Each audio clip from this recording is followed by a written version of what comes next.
নমস্কার প্রিয় শ্রোতা বন্ধুরা, সনাতন ধর্মচর্চা চ্যানেলে সকলকে স্বাগত। আজ 17ই শ্রাবণ, ইংরেজি 3রা আগস্ট, শ্রাবণ মাসের তৃতীয় সোমবার। আজকের দিনে শ্রাবণ মাসের সোমবারের ব্রত পালন করুন বা নাই করুন, ব্রতকথা একবার হলেও শ্রবণ করুন। ব্রত পালন করে ব্রতকথা শ্রবণ করলে ব্রতের ফল সম্পূর্ণ হয়, আর ব্রত পালন না করে ব্রতকথা শ্রবণ করলে ব্রতের ফল আংশিক হয়। তো চলুন বন্ধুরা, শুরু করি শ্রাবণ মাসের তৃতীয় সোমবারের ব্রতকথা। স্কন্দ মহাপুরাণে বর্ণিত আছে, একদা আর্যাবর্তে চিত্রবর্মা নামে এক রাজা বাস করতেন। তিনি অত্যন্ত ধার্মিক ও পুণ্যবান ছিলেন এবং পাপীদের কাছে যমের ন্যায় ছিলেন। একদা তাদের এক কন্যা সন্তানের জন্ম হয়, নাম দেন সীমন্তিনী। সেই কন্যার জন্মকুণ্ডলিতে মাত্র 14 বছর বয়সেই বৈধব্য লাভের ভবিতব্য করা ছিল। একথা দ্বিজসমূহের থেকে শুনে রাজার মন ভারী হয়ে যায়।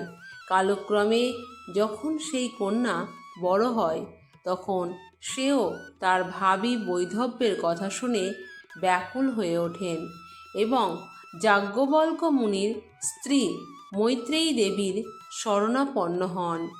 তিনি সেই কন্যাকে ভবানী অর্থাৎ হরগৌরীর পুজোর পরামর্শ দেন। তিনি রাজকন্যা সীমন্তিনীকে আরও বলেন, উপোস করে, স্নান করে, বীর্যাসরে এবং এক মনে প্রতি সোমবারে শিবার আরাধনা করতে। এরপরে সীমন্তিনী ঠিক তেমনভাবেই সব কিছু পালন করা শুরু করলেন।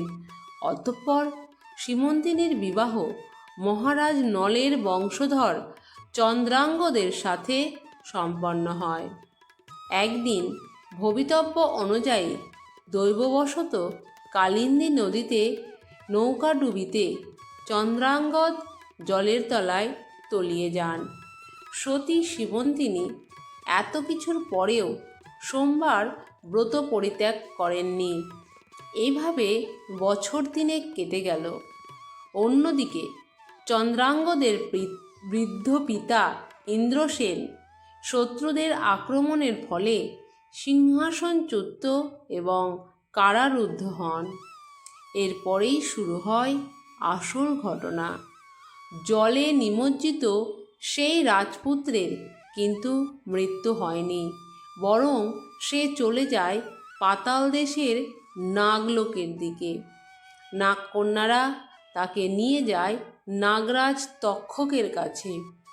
নাগরাজ তাকে তার পরিচয় জিজ্ঞাসা করলে সে বলে, নিষদ দেশের মহারাজ নলের বংশধর চন্দ্রাঙ্গদ নাম এবং সর্বোপরি তিনি একজন শিব ভক্ত।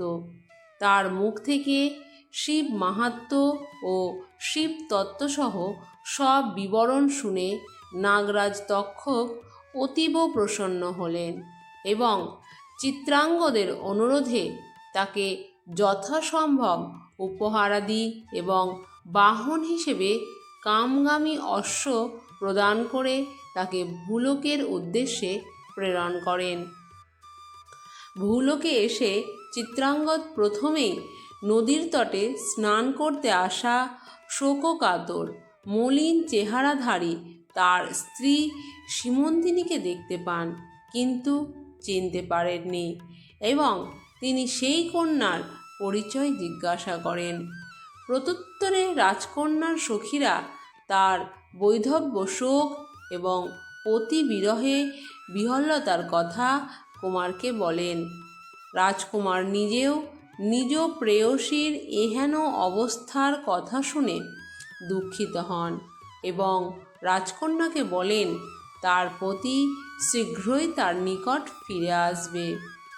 এই কথা বলে তিনি নিজ রাজ্যে পৌঁছে নিজ মাতা পিতা ও মাতৃভূমিকে শত্রুর হাত থেকে মুক্ত করতে অতি সত্বর গমন করেন।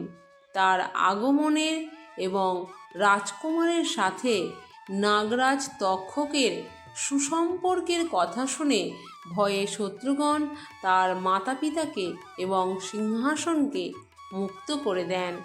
রাজা তার হারানো পুত্রকে পুনরায় ফিরে পেয়ে আপ্লুত হয়ে পড়েন এবং তারা সকলে উপলব্ধি করলেন যে এই অলৌকিক ঘটনার আড়ালে রয়েছে একজন সতী নারীর চরম শিবভক্তি। চন্দ্রাঙ্গদের স্ত্রী সীমন্তিনীর সোমবারে নৃত্য শিব আরাধনার জন্যই এমন অলৌকিকতা সম্ভব হয়েছে। শীঘ্রই এই সুখবর রাজা চিত্রবর্মা ও রাজকন্যা সীমন্তিনীর নিকট পৌঁছে গেল। তখন চারিদিক আনন্দ উৎসবে মুখরিত হয়ে উঠল। এরপর চন্দ্রাঙ্গদ নিজ স্ত্রীকে পুনঃ বিবাহ করে নিজ নগরে প্রত্যাবর্তন করলেন এবং রাজসিংহাসনে অভিষিক্ত হলেন। রাজা ইন্দ্রসেনও রাজকার্য নিজ পুত্রের হাতে সঁপে দিয়ে নিত্য শিব আরাধনায় লীন হলেন। সোমবার ব্রতের ফল তাদের ওপর সৌভাগ্যের ন্যায় বর্ষিত হতে লাগল। তারপর থেকেই সোমবার শিব আরাধনা ব্রত মাহাত্ম্য চারিদিকে ছড়িয়ে পড়ল। এই কাহিনী থেকে এটা স্পষ্ট হয় যে যদি ভক্তি সহকারে শিব আরাধনা বিধির বিধান এবং ভক্তের ভবিতব্যকেও বদল করে দিতে সক্ষম হয়। এই ছিল শ্রাবণ মাসের তৃতীয় সোমবারের ব্রতকথা। আশা করি ভিডিওটি ভালো লেগেছে। যদি ভালো লেগে থাকে ভিডিওটিতে একটা লাইক করবেন এবং প্রিয়জনের সাথে ভিডিওটি শেয়ার করবেন।